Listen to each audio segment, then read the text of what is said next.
أعوذ بالله من الشيطان الرجيم. بسم الله الرحمن الرحيم.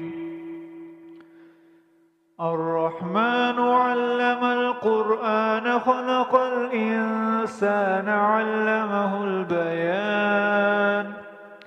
الشمس والقمر بحسبان والنجم والشجر يسجدان والسماء رفعها ووضع الميزان ألا تطغوا في الميزان وأقيموا الوزن بالقسط ولا تخسروا الميزان والأرض وضعها للأنام فيها فاكهة